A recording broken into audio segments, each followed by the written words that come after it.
Welcome to our channel. Today we how to optimize online courses with BitDegree step by step clearly. Begin by visiting the BitDegree website.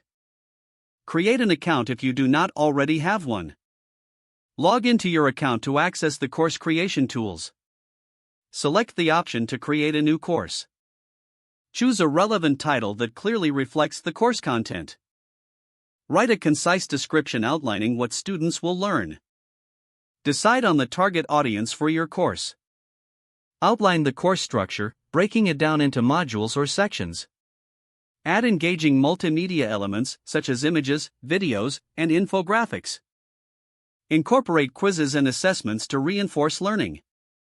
Ensure that content is interactive to enhance student engagement.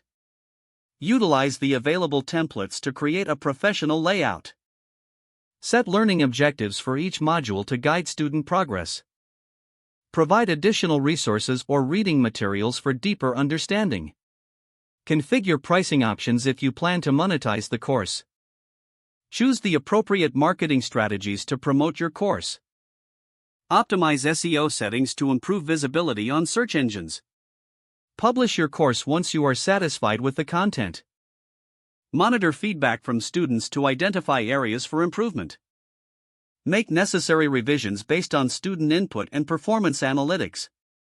Regularly update your course content to keep it relevant and accurate.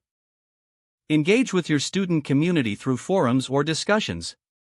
Celebrate milestones and achievements to encourage ongoing participation.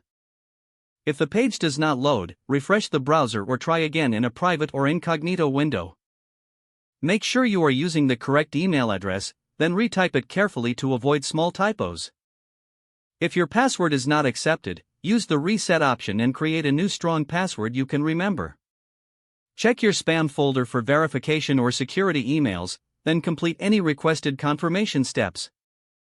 Enable two-factor authentication if available to improve account security and reduce unauthorized access risk. Don't forget to like this video and subscribe to our channel for more step-by-step tech guides.